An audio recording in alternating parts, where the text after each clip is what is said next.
Now that Galadriel and co. are leaving Númenor, the Rings of Power is veering into a direction more to my liking.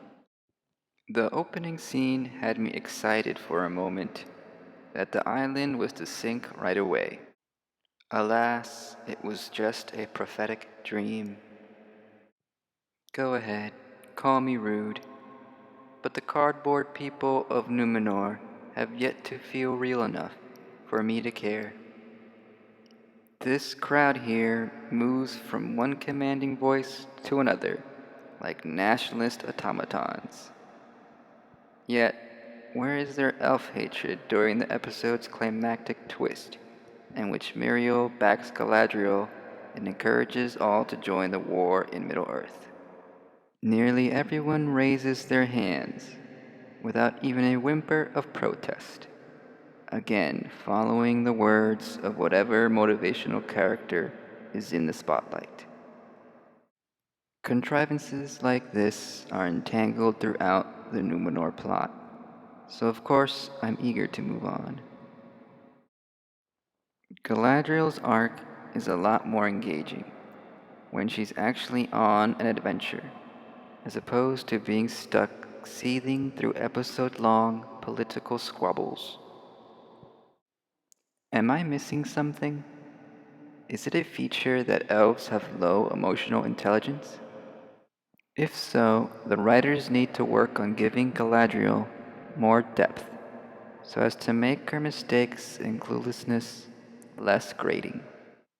Having Halbrand explain to Galadriel what she's missing comes off as another contrivance to embellish their dynamic at the cost of Galadriel's acumen. She doesn't need to be smart though, because she's super strong. Her troll fight in episode 1 was both stylish and emblematic of her stubbornness. Her quickly pushing four guards into a cell off screen is just comical. Halbrand persuading Pharazôn to hold back might mean that he's Sauron in disguise. What's up with this episode withholding Galadriel's athleticism? I barely noticed she was climbing this tower in my second viewing. But things are looking up for Galadriel.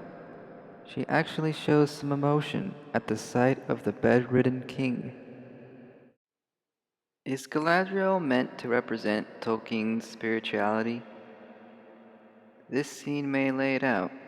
Muriel is acting out of fear, and Galadriel out of faith.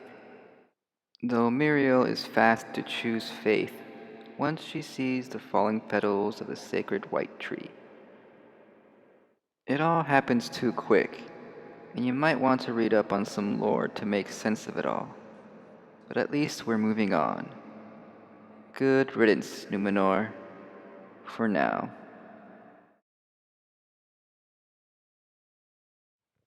Am I to surmise that because Elrond has human ancestors, unlike Galadriel, he is better at communicating? I only know he is half-elf from the extra credit I've been reading. If they've mentioned it on the show, I've missed it. Robert Aramayo plays Elrond with such sincerity that it's hard to tell if he's holding anything back in his relationships. It's this uncertainty that makes him so fascinating to watch. His friendship with Durin and Disa may be the most compelling part of the series. First off, the sequence starting with Disa and Elrond features the kind of deft writing and performances that are often missing elsewhere in this episode. I couldn't tell whether Disa was lying or not until Elrond spied on her and Durin from across the way. Is supervision a power all elves enjoy? If so, why have we only seen Galadriel partake in super strength? Anyway, Elrond swears to the memory of his father no less to keep the discovery of Mithril a secret. But will his sense of duty to the High Elves and the realm compel him to break his oath down the line? During letting Elrond keep a sample of the ore is a test of loyalty just waiting to burst. In the present, though, Elrond demonstrates his candor by inspiring Durin to mend the relationship with his father. The suspense is sure to increase next time we see Elrond and Durin together, in Lindon, likely to meet the High King. Disa's singing here, by the way, is divine, the kind of artsy breather I prefer over slow-mo horse riding. And it's nice to see her at work beyond tending to the homestead. Back in the Southlands, we get a clear look at the corrupted elf, Adar, commander of the orcs, and our main antagonist for the moment. He's interesting. A fallen angel type who wants to be a god, but is more like a nasty demon. He lets Arondir free to deliver a message to the people at the watchtower. Basically, submit or die. Now, I've got a bit of a problem with the orcs. Either let them have nuanced personalities like Adar, or keep them animalistic like when we first see them.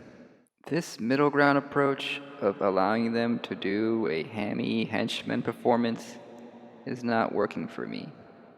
The tension is absent during Theo's visit to the village, when it feels like these orcs belong in a campier TV show.